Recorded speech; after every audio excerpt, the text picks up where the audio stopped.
الحمد لله نحمده ونستعينه ونستغفره ونؤمن به ونتوكل عليه ونعوذ بالله من شرور أنفسنا ومن سيئات أعمالنا من يهده الله فلا مضل له ومن يضلله فلا هادي له ونشهد أن لا إله إلا الله وحده لا شريك له ونشهد أن سيدنا ومولانا محمدا عبده ورسوله أما بعد فأعوذ بالله من الشيطان الرجيم بسم الله الرحمن الرحيم أم حسبتم أن تدخلوا الجنة ولما يأتكم مثل الذين خلوا من قبلكم مستهم البأساء والضراء وزلزلوا حتى يقول الرسول والذين آمنوا معه متى نصر الله ألا إن نصر الله قريب قال الله تبارك وتعالى في القرآن المجيد لتجدن أشد الناس عداوة للذين آمنوا اليهود والذين أشركوا صدق الله مولانا العظيم وصدق رسوله النبي الكريم ونحن على ذلك لمن الشاهدين والشاكرين والحمد لله رب العالمین۔ محترم بزرگوں اور عزیز ساتھیوں، جو آیت کریمہ میں نے آپ کے سامنے تلاوت کی ہے، دو مختلف جگہوں سے میں نے قرآن کریم کی دو آیتیں آپ کے سامنے پڑھی ہیں۔ پہلی آیت کریمہ کا ترجمہ ہے کہ ام حسبتم ان تدخلوا الجنۃ ولما یأتکم مثل الذین خلوا من قبلکم، کیا تم یہ گمان کرتے ہو کہ تم ایسے ہی جنت میں داخل ہو جاؤ گے حالانکہ تمہارے پاس تم سے پہلے لوگوں پر جو حالات پیش آئے وہ حالات تمہارے اوپر ابھی تک پیش نہیں آئے۔ کیا حالات پیش آئے؟ اللہ رب العزت فرماتے ہیں مستهم البأساء والضراء، ان کو پریشانی، تنگی، جنگ، خوف، اور وہ لوگ ہلا دیے گئے، جھنجھوڑ دیے گئے، یہاں تک کہ حتیٰ یقول الرسول، یہاں تک کہ رسول اور نبی بھی اور ایمان والے جو ان کے ساتھ تھے وہ کہنے لگے متی نصر اللہ، اللہ کی مدد کب آئے گی۔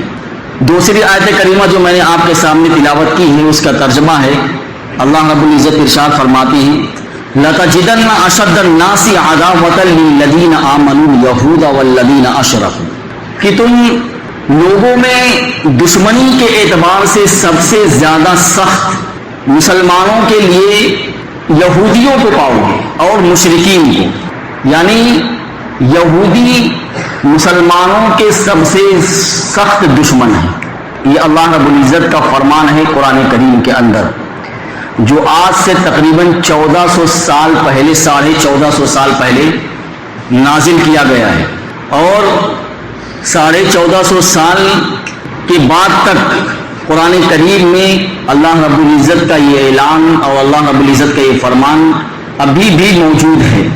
اللہ رب العزت کی کتاب قرآن کریم ہے اور قرآن کریم قیامت تک باقی رہے گی، اس لیے اس کا حکم بھی قیامت تک باقی رہے گا۔ دو جمعہ سے جو ہے فلسطین کے حالات کے بارے میں گفتگو ہو رہی ہے۔ میں نے گزشتہ جمعہ میں کہا تھا کہ ہمارے غیرت ایمانی کو کیا ہو گیا ہے کہ ایسے حالات دیکھنے کے بعد بھی ہم اپنی مستی میں سرگرم ہیں۔ دوستو، حالات ایسے ہیں کہ کبھی کبھی جو ہے مایوسی کا انسان جو ہے شکار ہو جاتا ہے، یعنی مایوسی ہونے لگتی ہے کہ حالات اتنے سنگین ہیں اور اتنا ظلم اور اتنا ستم مسلمانوں کے اوپر ہو رہا ہے، آخر یہ ظلم و ستم کب تک ہوگا؟ اس لیے کبھی کبھی انسان جو بھی مایوس ہو جاتا ہے اور مایوسی کا شکار ہو جاتا ہے، لیکن اللہ رب العزت کا قانون ہے، اللہ رب العزت کب اللہ اپنی مدد بھیجتا ہے اللہ کے قانون میں طے ہے، اور اللہ رب العزت اس کو زیادہ جانتا ہے کہ کب مجھ کو اپنی مدد بھیجنی ہے۔ اور مسلمانوں کو قرآن کریم میں بھی اور اللہ کے رسول صلی اللہ علیہ وسلم نے اپنے فرمان سے بھی یہ ترغیب دی ہے کہ مسلمانوں کو مایوس نہیں ہونا چاہیے، کسی بھی عالمی مسلمانوں کو مایوس نہیں ہونا چاہیے، بلکہ یہ کہہ لیجئے کہ دین اسلام میں مایوسی کفر ہے۔ اللہ رب العزت فرماتے ہیں وَلَا تَيْأَسُوا مِن رَحْمَةِ اللَّهِ، اور قرآن کریم میں اللہ رب العزت نے دوسری جگہ فرمایا وَلَا تَقْنَطُوا مِن رَحْمَةِ اللَّهِ، کہ اللہ کی رحمت سے مایوس مت ہو۔ تو گویا اللہ کی رحمت سے مایوس ہونا یہ کفر ہے، لیکن حالات ایسے ہیں، انسان کبھی کبھی میں کہتا ہوں مایوسی کا شکار ہو جاتا ہے کہ آخر یہ ظلم و ستم کب تک؟ کیوں نہیں اللہ کے معصوم بچے جو ابھی ان کی عمر ہی کیا ہے، کھیلنے کودنے کی عمر ہے، اور ان معصوم بچوں پر ظلم و ستم ہو رہا ہے، ان کو بموں سے اڑایا جا رہا ہے، ان کو گولیوں کا نشانہ بنایا جا رہا ہے. تو انسانی ذہن ہے یا انسانی دماغ ہے، انسانی دل ہے، تو سوچتا ہے کہ یہ ظلم و ستم آخر کب تک ہوگا؟ کیوں نہیں اللہ کی مدد آ رہی؟ آخر اللہ رب العزت اپنی مدد کب بھیجیں گے؟ لیکن دوستو کسی بھی حال میں اللہ کی رحمت سے مایوس نہیں ہونا چاہیے. بالکل یہ حالات جو ہے بہت سنگین ہیں، لیکن ہر اندھیرے کے بعد جو ہے روشنی ہوتی ہے، ہر رات کے بعد صبح کا سورج شروع ہوتا ہے. اللہ رب العزت نے قرآن کریم میں فرمایا تلک الایام نداولها بین الناس، کہ میں زمانے کو لوگوں کے درمیان الٹتا پلٹتا رہتا ہوں. جو آج برسر اقتدار ہیں ضروری نہیں ہے کہ یہ تا عمر جو ہے یہ ہمیشہ کے لیے وہ اقتدار پر قائم رہیں گے. آج ان کی حکومت ہے، کل دوسرے کی حکومت ہو. اللہ رب العزت ایک کو حکومت دیتے ہیں اور اس کو حکومت دے کر پھر اس کی حکومت کو چھین بھی لیتے ہیں. یہ اللہ کا قانون ہے. اللہ رب العزت نے فرما دیا تلک الایام نداولها بین الناس. آپ دیکھ لیجئے ابھی موجودہ حالات میں فلسطین کے مسلمان جو ہے جس ظلم کا شکار ہیں اور جس طریقے سے ان پر بم برسائے جا رہے ہیں، ان کے معصوموں کو قتل کیا جا رہا ہے، گولیوں کا نشانہ بنایا جا رہا ہے، لیکن ان کی ثابت قدمی اور ان کے ایمانی جذبے کو جو ہے سلام، بلکہ ایک سلام نہیں کروڑوں سلام پیش کیجیے. ان جرات مند بچوں پر کروڑوں سلام اور اللہ کی رحمتیں بھیجیے کہ ان حالات میں بھی اپنے ایمان کو بچا کر رکھے ہوئے ہیں. ان حالات میں بھی وہ بالکل اللہ سے راضی ہیں. باپ بھی راضی ہیں اور بیٹے بھی راضی ہیں. ایک باپ، اس کے بیٹے بھی شہید ہو گئے، اور شہید ہونے کے بعد اس باپ نے عربی زبان میں جو جملہ کہا کہ اللہ میں نے تیرے اسلام کے لیے اپنے ان معصوم بیٹوں کی قربانی پیش کر دی. اے اللہ میں اس پر راضی ہوں، تو اس پر راضی ہو جا.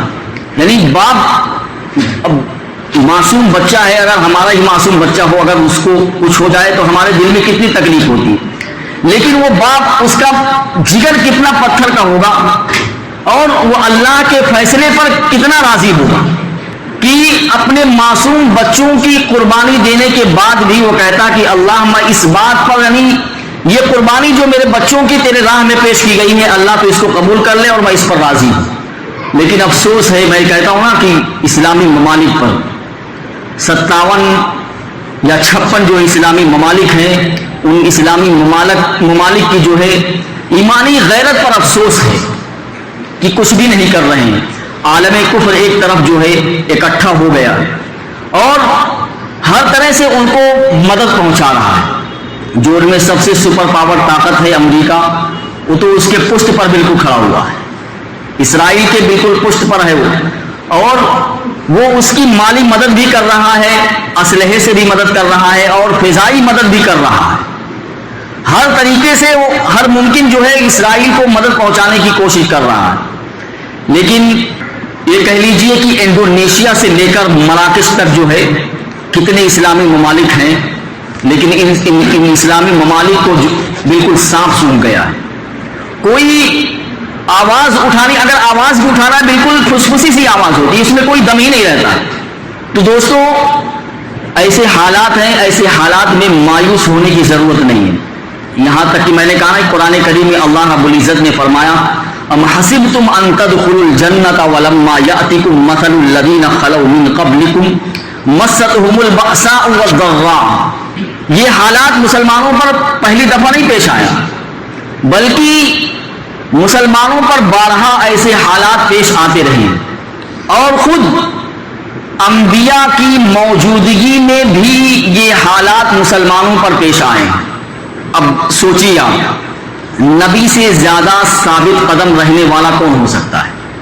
کوئی نہیں ہو سکتا ہے. نبی کا جو جذبہ ایمان ہوتا ہے اس ایمان کے اس درجے تک کوئی انسان، معمولی انسان نہیں پہنچ سکتا، کوئی انسان نہیں پہنچ سکتا، بلکہ ان کی ثابت قدمی کو کوئی دوسرا انسان نہیں پہنچ سکتا۔ ان کی ثابت قدمی، ان کی جرات ایمانی بہت ہی مضبوط ہوتی ہے، لیکن ان کی موجودگی میں بھی یہ حالات مسلمانوں پر اور پیغمبروں کے ماننے والوں پر پیش آئے۔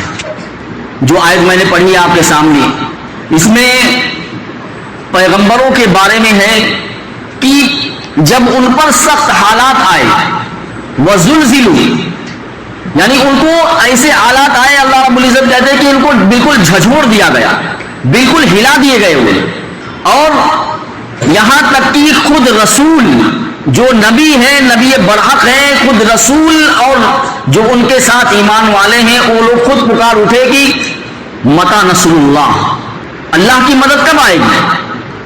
تو جو آیت کریمہ ہے اس میں مفسرین نے لکھا ہے کہ یہ غالباً جو ہے حضرت یحییٰ علیہ السلام کے زمانے میں مسلمانوں پر یہ حالات پیش آئے۔ ایسے حالات جس طریقے سے حالات ابھی فلسطین کے اندر، یعنی ان کو لڑائی کا بھی سامنا تھا، والضراء، اور ان کو جو ہے تنگی کا بھی سامنا تھا، اور اللہ رب العزت کہتے ہیں جیسے آج ان تک پانی پہنچ رہا ہے، نہ کھانا پہنچ رہا ہے، ایسے ہی وہ مسلمان ان کو بھوک کا بھی وہ شکار تھے اور کھانے کو بھی نہیں مل رہا تھا، یعنی وہ تنگی کا بالکل قحط کا شکار ہو گئے۔ اور اللہ رب العزت کہتے ہیں کہ ایسے حالات میں وہ لوگ اللہ سے کہنے لگے کہ اللہ مدد کب آئے گی؟ تو اللہ کا قانون ہے، اللہ رب العزت کہتے ہیں کہ میری مدد قریب ہے، لیکن شرط یہ ہے کہ تم اپنے ایمان پر ثابت قدم رہنا۔ تم جس حوصلے کے ساتھ، جس جذبے کے ساتھ یہ لڑائی لڑ رہے ہو، یا جو حالات تم پر پیش آئے ہیں ان حالات پر تم ثابت قدمی اختیار کرنا، تو اس وقت میں اپنی مدد تم کو بھیجوں گا۔ اور آگے اللہ رب العزت نے کہہ دیا کہ لا تقنطوا من رحمت اللہ، کہ دیکھو تمہیں اللہ کی مدد درکار ہے، اور تمہیں اللہ کی مدد اس وقت حاصل ہوگی جب تم بالکل ثابت قدم رہو گے اور اللہ کی رحمت سے کبھی مایوس نہیں ہوگے۔ اس لیے اللہ رب العزت نے قرآن کریم میں فرمایا یا عبادی الذین اسرفوا لا تقنطوا من رحمت اللہ ان اللہ یغفر الذنوب جميعا انہ هو الغفور الرحیم وانیبوا الی ربکم۔ دیکھیے یہاں اللہ رب العزت نے کہا کہ وانیبوا الی ربکم، تم اپنے پروردگار کی طرف رجوع کرو، جھک جاؤ، اپنے گناہوں سے معافی مانگو، اللہ تمہارے گناہوں کو معاف کرنے والا ہے۔ اگر ایسے حالات میں ہمارا ایمان کمزور ہو جائے اور ہم متزلزل ہو جائیں، ہمارا قدم جو ہے ڈگمگا جائے، تو پھر یہ بہت ہی خطرے کی نشانی ہے، یہ خطرے کی علامت ہے۔ اگر حالات میں مسلمانوں کا ایمان ڈگمگا جائے تو پھر یہ اس کے لیے ایک خطرے کی گھنٹی ہے، بلکہ حالات میں ایمان کو ڈگمگانا نہیں چاہیے، بلکہ ایمان پر اور ثابت قدمی اختیار کرنا چاہیے، حالات پر بالکل ڈٹے رہنا چاہیے، اور اللہ کی طرف رجوع کرنا چاہیے۔ اور اللہ کی قدرت وہ ہے کہ اللہ چاہتا ہے جس کو برسر اقتدار رکھتا ہے اور جس کو چاہتا ہے اقتدار سے بے دخل کر دیتا ہے۔ یہ جو سپر پاور بنا ہوا نا، ہر جگہ جو ہے اپنی ٹانگ جو ہے اڑا دیتا ہے، ہر ملک میں کہیں بھی لڑائی ہو رہی ہو فوراً اپنے ٹانگ جو ہے اڑا دے گا۔ آپ اس کے حالات کو بھی دیکھ لیجیے، اس کا مقابلہ جو ہے کتنے ممالک سے ہوا۔ ابھی حال ہی میں جو ہے افغانستان کی صورتحال دیکھ لیجیے، افغانستان میں کس طریقے سے ہزیمت کا شکار ہوا، اور 20 سالہ افغانیوں نے 20 سالہ اپنا دور جو ہے کتنی مصیبت کے اندر گزارا، اور کیسے حالات ان پر پیش آئے ہیں، لیکن ان حالات کے باوجود بھی انہوں نے ہمت نہیں ہاری۔ بالآخر اس سپر پاور طاقت کو وہاں سے نکل کر جانا پڑا، اور اپنی ہزیمت کا وہ شکار ہو گیا، یعنی منہ بڑا کر اور ذلیل اور رسوا ہو کر وہاں سے وہ نکل گیا. تو اللہ رب العزت چاہے کتنا بھی سپر پاور کیوں نہ ہو، اقتدار کا دینا اور عزت کا دینا تو اللہ کے اختیار میں ہے. اللہ جس کو چاہتا ہے عزت دیتا ہے، جس کو چاہتا ہے ذلیل کرتا ہے. یہ سب کچھ اللہ کے اختیار میں ہے. اس میں کسی سپر پاور کا کوئی دخل نہیں کہ میں بہت بڑا طاقتور ہوں اس لیے میں پوری دنیا کو فتح کر لوں گا. اللہ کا ایک غیبی نظام چلتا ہے. اس غیبی نظام کے تحت اللہ جیسے چاہتے ہیں اس پورے کائنات کو، جو ہے پورے دنیا کے سسٹم کو اللہ رب العزت چلاتے ہیں. ایک صاحب کہنے لگے کہ حدیث میں آیا ہے کہ 30 ابدال جو ہے فلسطین کے اندر رہتے ہیں. یہ ایک ہے قطب ہوتا ہے، ایک ابدال ہوتا ہے، ایک غوث ہوتا ہے. جیسے غوث پاک پیران پیر شیخ عبد القادر جیلانی رحمۃ اللہ علیہ، یہ تو بہت اونچے درجے پر غوث کے. اس سے نیچے درجہ ہوتا ہے قطب کا، اس کے نیچے والا درجہ ہوتا ہے ابدال کا. تو 30 ابدال فلسطین میں رہتے ہیں. بتاؤ وہ لوگ کیا کر رہے ہیں؟ یعنی وہ اللہ کے تو برگزیدہ ہے. وہ جیسے چاہیں گے، یعنی جس طریقے سے چاہیں گے وہ اس کائنات کو اللہ نے ان کو اختیار دے رکھا ہے، وہ تہس نہس کر سکتے ہیں ان کو. تو 30 ابدال کیا کر رہے ہیں؟ ان کو تو آنا چاہیے نا بیچ میں. دیکھیے دوستو، یہ ہمارے سسٹم سے دنیا نہیں چل رہی ہے. ہم اپنے ذہن سے جیسا سمجھتے ہیں کہ دنیا کا نظام اس طریقے سے چلے، وہ ایسا نہیں چلے گا. بلکہ اللہ رب العزت اپنی تکوینی نظام سے اس دنیا کے سسٹم کو چلا رہے ہیں. ایک اللہ کا غیبی نظام چل رہا ہے دنیا کے اندر. اللہ جب چاہتے ہیں اور جس سے چاہتے ہیں وہ کام لے لیتے ہیں. یقیناً 30 ابدال وہاں موجود ہوں گے. یہ حدیث ہے، اگرچہ ضعیف حدیث ہے، لیکن اس کا یہ مطلب نہیں ہے کہ ان کو اللہ نے کلی اختیار دے رکھا ہے، وہ جیسے چاہے وہ اس کے اندر تصرف کرے. نہیں، بلکہ اللہ رب العزت نے ان کو کچھ پابندیوں کے اندر قید کر رکھا ہے. جیسے اللہ رب العزت کا حکم ہوگا اس حکم کے مطابق وہ عمل کریں گے. اللہ رب العزت چاہ رہے ہیں کہ ابھی یہ حالات ان مسلمانوں پر رہیں تو وہ حالات رہیں گے. کیوں؟ کیونکہ مسلمانوں کے حالات خود ایسے ہیں کہ اگر اللہ کا سب سے پیارا میری برگزیدہ بندہ بھی امت کے لیے دعا کرے تو دعا کامیاب نہیں. کیوں؟ کیونکہ امت جو ہے حرام کاری میں اور حرام خوری کے اندر مبتلا ہے. پھر دعا کیسے قبول ہوگی؟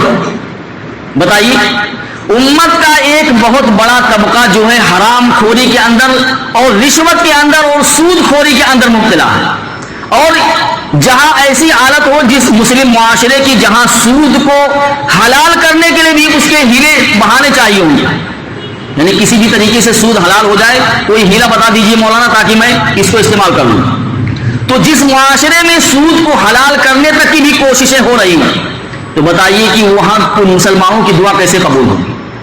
یہی وجہ ہے کہ اللہ کے رسول صلی اللہ علیہ وسلم نے فرمایا ایک حدیث کے اندر کہ ایک انسان ہے جس کے مطلب جسم پر جو کپڑا ہے بالکل میلا کچالا ہے، پرا گندا بال ہے، بالکل بال بکھرے ہوئے ہیں، کئی دن سے کنگھی نہیں کیا ہوا ہے، اور وہ اللہ کے سامنے ہاتھ پھیلا کر یا رب یعنی دعا کرتا ہے کہ اے اللہ میری دعا کو قبول کر لے. اللہ کے رسول صلی اللہ علیہ وسلم نے فرمایا کہ ملبسہ حرام ومطعمہ حرام، کہ اس کا لباس بھی حرام ہے، اس کی غذا بھی حرام ہے. جب اس کا سارا یعنی سسٹم حرام پر ہی ہے تو پھر اس کی دعا اللہ کے رسول صلی اللہ علیہ وسلم نے فرمایا کہ کیسے قبول ہو سکتی ہے؟ یقیناً اللہ رب العزت اپنے غیبی نظام کے تحت کچھ بندوں کو اختیار دے رکھے. ایک بہت ہی مطلب معتبر کتاب کے اندر ایک ابدال کا قصہ لکھا ہوا ہے. وہ شاہ عبد العزیز محدث دہلوی رحمۃ اللہ علیہ کے زمانے کا، کہ دلی میں حالات جو ہے ایسے ہو گئے کہ بالکل فساد ہو گیا. شاہ عبد العزیز محدث دہلوی رحمۃ اللہ علیہ کا ایک مرید ان کے پاس گیا اور کہا کہ حضرت دلی کے حالات جو ہے بہت ناسازگار ہیں، بہت خراب ہیں، آپ دعا کیجئے. تو شاہ عبد العزیز محدث دہلوی رحمۃ اللہ علیہ نے کہا کہ دلی میں جو ابدال ہے وہ بہت ہی نرم دل ہے. کیا کہا؟ یقیناً دنیا میں ابدال موجود ہوتے ہیں. اللہ کے رسول کی حدیث ہے کہ دنیا میں ابدال موجود ہوتے ہیں، تو شاہ عبدالعزیز محدث دہلوی رحمۃ اللہ علیہ نے کہا کہ جو ابدال ہے اس دہلی کے اندر وہ بہت ہی نرم دل ہے. اس مرید نے کہا کہ حضرت مجھے زیارت کروا دیجیے ان کی، میں ملنا چاہتا ہوں.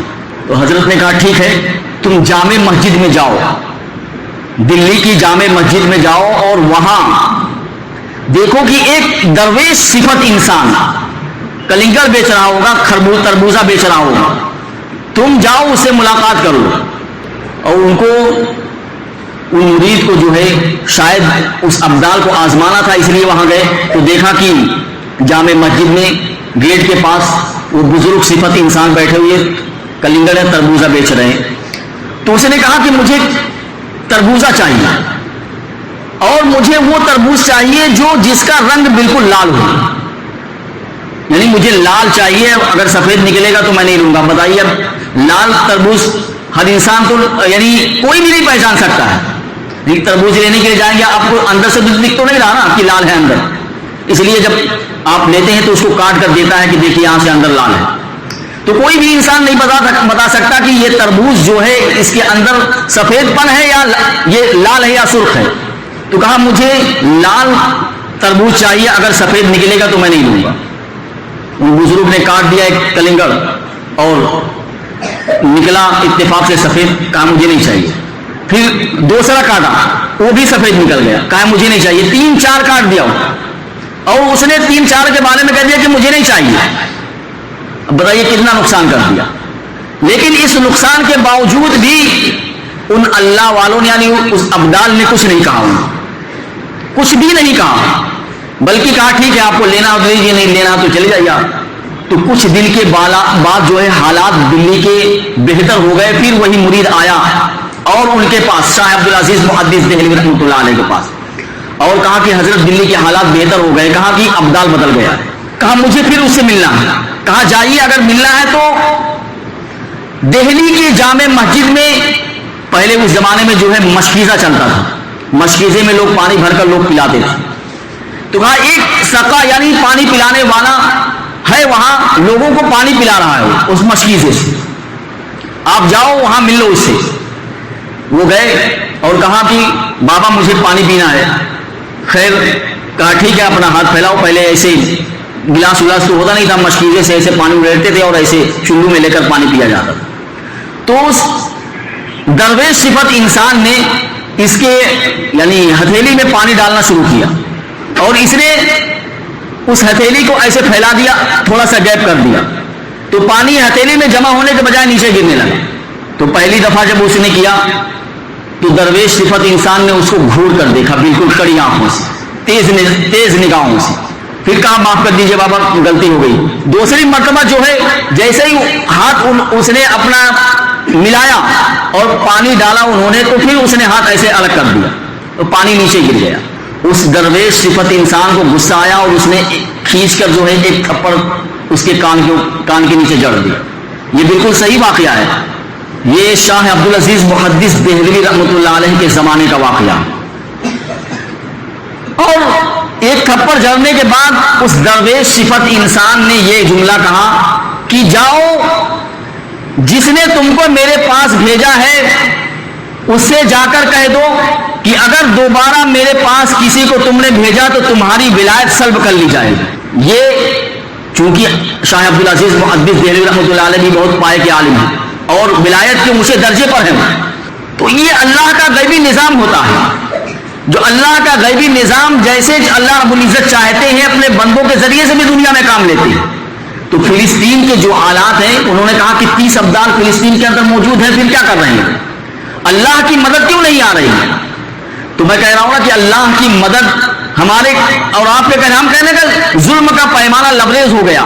یہ ہمارے اور آپ کے اعتبار سے ظلم کا پیمانہ لبریز ہوتا ہے، لیکن اللہ کو کب اس کی رسی کو کھینچنا ہے اور کب اس کو ڈھیل دینا ہے اور کب اس کو ٹائٹ کرنا ہے، یہ اللہ رب العزت کو معلوم ہے. اللہ رب العزت جب چاہیں گے اس ظالم کی رسی کو کھینچ لیں گے، اور اللہ رب العزت نے کھینچ کر بھی دکھایا. ابھی حال ہی میں آپ دیکھ لیجیے کہ 75 سال سے اسرائیل ان فلسطینیوں پر ظلم کر رہا تھا. ابھی 7 اکتوبر کو مجاہدین نے جب اس پر حملہ کیا تو اس کے بعد سے لے کر اب تک بالکل جنگ جاری ہے، بند ہونے کا نام نہیں لے رہی ہے۔ اور اس درمیان میں مجاہدین نے اسرائیل کو بالکل کہہ لیجیے کہ ناکو چرے چبوا دیے۔ اتنی بڑی طاقت، اتنی بڑی فورس اور اتنے جدید اسلحے موجود ہونے کے باوجود بھی، اور اتنی پشت پناہی جو لوگوں کی امریکہ کی، برطانیہ کی اور فرانس کی جو حاصل ہے، اتنے سارے اسلحے اس کو مل رہے ہیں اور جدید تکنیکی مطلب اسلحے ان کے پاس موجود ہیں، اور ادھر حماس کے اندر جو مجاہدین ہیں، جو غزہ کے اندر مجاہدین ہیں، ان کے پاس یہ اسلحے نہیں ہیں، بلکہ وہ اپنی ایمانی طاقت سے اور اپنی ایمانی جذبے سے لڑ رہے ہیں۔ لیکن اللہ رب العزت نے اپنی مدد وہاں دکھا دی، اور خود اسرائیلی کمانڈروں کا بیان ہے کہ ہم اسرائیلی فوجیوں کو لے کر آتے ہیں تو ایسا لگتا ہے کہ ان کی لاش سے بدبو اٹھ رہی، یعنی ہماری ناک میں دم ہو جاتا ہے، اتنی بدبو ان کی لاش سے اٹھتی ہے۔ لیکن ہم جب حماس کے مجاہدین کو یا فلسطین یا غزہ کے مجاہدین کو ہم لے کر آتے ہیں تو ان کی لاش سے خوشبو اٹھتی ہے۔ یہ اسرائیلی کمانڈر کا بیان ہے۔ جب وہ اپنی گاڑیوں کے اندر جب لاش کو بھر رہے تھے اور لے کر جا رہے تھے تو اس نے خود بیان دیا اس اور عربی زبان میں بیان دیا اس نے۔ بتائیے یہ اللہ کی مدد، یعنی شہید مرتے نہیں ہیں۔ اللہ رب العزت نے قرآن کریم میں کہا یقیناً وہ بچے جو شہید ہو رہے ہیں، اللہ رب العزت ان کا استقبال جنت میں کر رہا ہے۔ یقیناً وہ اللہ کے رسول صلی اللہ علیہ وسلم کے دسترخوان پر کھانا کھا رہے ہیں۔ ایک باپ ہے اپنے بیٹے کو بلا کر کہتا ہے کہ ہم ابھی دوپہر کا کھانا تو کھا رہے ہیں لیکن ہمیں یہ گمان نہیں ہے کہ ہم شام تک زندہ رہیں گے، ہم انشاءاللہ شام کا کھانا اللہ کے رسول صلی اللہ علیہ وسلم کے دسترخوان پر کھائیں گے، ہم انشاءاللہ شام کا کھانا حضرت ابراہیم علیہ السلام کے دسترخوان پر کھائیں گے۔ یہ ہے جذبہ ایمانی ان مجاہدین کا اور ان غزہ کے مسلمانوں کا۔ یہ جذبہ ایمانی ہندوستان کے مسلمانوں کے اندر نہیں ہے۔ اللہ کے رسول صلی اللہ علیہ وسلم کی حدیث ہے، حضرت عمر رضی اللہ تعالیٰ عنہ اس کے راوی ہیں۔ میں اس لیے کہہ رہا ہوں کہ ان کا جذبہ ایمان بہت مضبوط ہے۔ کیوں مضبوط ہے؟ یہ اللہ کے رسول صلی اللہ علیہ وسلم کی پیشین گوئی ہے۔ اللہ کے رسول صلی اللہ علیہ وسلم نے کہا کہ میں ایک مرتبہ سو رہا تھا، تکیے کے نیچے اپنا سر رکھا ہوا تھا تکیے کے اوپر، تو اچانک میں خواب دیکھتا ہوں کہ میرے سر کے نیچے سے ایک چیز نکلی ہے، یعنی کہہ رہے اللہ کے رسول نے کہا کہ وہ دین کا عمود، یعنی ستون ایسا لگ رہا تھا، قرآن کا جو عمود ہوتا ہے، جو ستون ہوتا ہے، میرے تکیے کے نیچے سے نکل گیا۔ تو اللہ کے رسول نے کہا کہ میں چونک گیا کہ یا اللہ کیا بات ہو گئی، کہیں دین جو ہے کہیں اٹھا تو نہیں لیا جا رہا، یعنی اللہ کو یہ منظور ہو گیا کہ اب دین کو اٹھا لیا جائے، کیونکہ قرآن یعنی جو ستون ہوتا ہے، جو عمود جیسے بلڈنگ ہے، یہ بلڈنگ کھڑی ہے ایک ستون پر، اگر وہ پلر نہ رہے گا تو بلڈنگ جو ہے ڈے جائے گی، گر جائے گی۔ تو ایسے قرآن کا جو ستون تھا، اللہ کے رسول نے کہا کہ وہ نکلا، اور میں یہ خوف یعنی ڈر مجھے محسوس ہونے لگا کہ کہیں اللہ نے دین کو اٹھا تو نہیں لیا، کیونکہ جب اس کی جڑ یعنی بنیاد، اس کے عمود کو ختم کر دیا جائے تو پوری عمارت جو ہے زمین دوز ہو جائے گی۔ تو اللہ کے رسول نے کہا کہ میں اس یعنی عمود جو نکلا تھا، جو ستون نکلا تھا، میں اس کے پیچھے پیچھے جا رہا، اور میں یہ دیکھنے کے لیے کہ آخر وہ دین کا جو ستون ہے، وہ دین کا جو عمود ہے، آخر وہ کہاں جا رہا ہے، آسمان کی طرف جا رہا ہے یا کہیں اور جا رہا ہے۔ تو اللہ کے رسول نے کہا کہ وہ ستون جا کر، یہ بالکل صحیح ترین حدیث ہے، کوئی ضعیف حدیث نہیں ہے، بالکل اللہ کے رسول نے کہا کہ وہ ستون جا کر ملک شام کے اندر اور خاص طور سے فلسطین اور اسقلان کے اندر وہ ستون جا کر گڑ گیا۔ بالکل کہاں؟ فلسطین، اور فلسطین میں جو غزہ ہے، خاص طور سے اسقلان، اس کے اندر جو ہے وہ دین کا جو ستون جو ہے وہاں جا کر گڑ گیا۔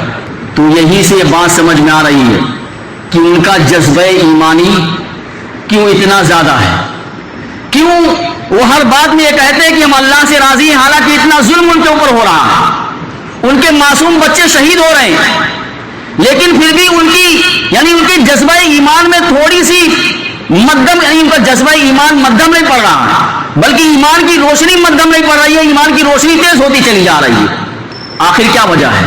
یہی وجہ ہے، یہ حدیث میں جو بیان کی گئی نا، اللہ کے رسول نے کہا کہ اگر وہاں سے ایمان مٹ جائے گا، اگر فلسطین اور شام سے ایمان مٹ جائے گا تو سمجھ لیجئے کہ پوری دنیا سے ایمان ختم ہو جائے گا۔ اگر کہیں ایمان اس وقت موجود ہے تو فلسطین کے اندر اور خاص طور سے غزہ کے مسلمانوں کے اندر وہ ایمان موجود ہے۔ وہ ایمان کسی دوسرے مسلمان کے اندر مجھے، یعنی ہم خود اپنا اگر اپنے نفس کا محاسبہ کر لیں اور خود ہم دیکھ لیں اپنے دل کے اندر جھانک کر، تو پتہ چلے گا کہ ہم ان کے مقابلے میں کہیں منافق تو نہیں ہیں۔ اس لیے دوستو، اس حالات میں تو بار بار کہتا ہوں کہ ہمیں کرنے کی کیا ضرورت، ایسے حالات میں کیا کرنا چاہیے۔ ایسے حالات میں ہمیں دیکھیے، ہم وہاں تو جا نہیں سکتے نا، اب جا بھی کیسے سکتے ہیں، حکومت نے پابندی لگا رہی، اگر یہاں سے جائیں گے تو حکومت ہم کو جانے نہیں دے گی، اور وہاں تک پہنچیں گے تو اور دوسرے ممالک کے لوگ جانے نہیں دیں گے، بارڈر بند کیا ہوا ہے۔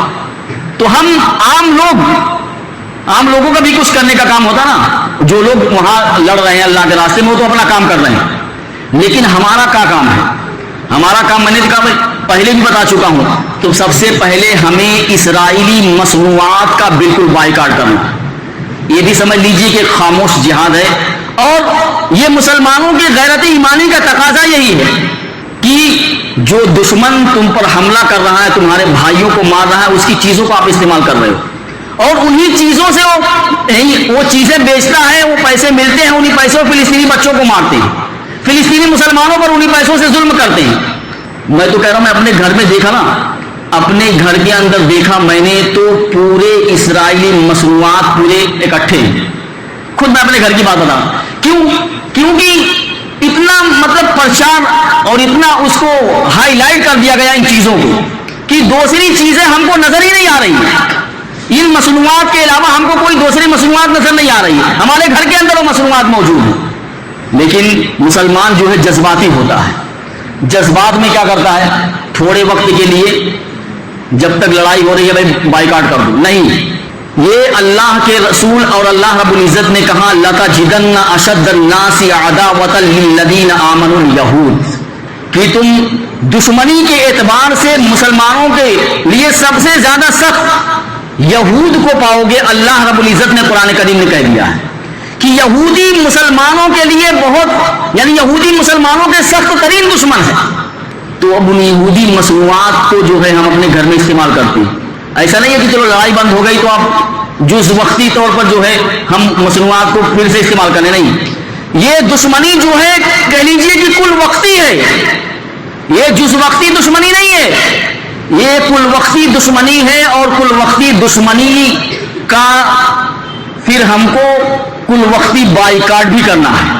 یہ طے کر لیں، ہم پہلے ہم اس کا متبادل تلاش کریں، پھر ہم یہ سمجھیں کہ ہم دین اسلام کے لیے اور معصوم بچوں کے لیے اور فلسطینی مسلمانوں کے لیے ہم یہ اقدام کر رہے ہیں، کیونکہ یہود کی دشمنی مسلمانوں سے جز وقتی نہیں ہے۔ میں نے کہا یہ بھی ہمیں سب سے پہلے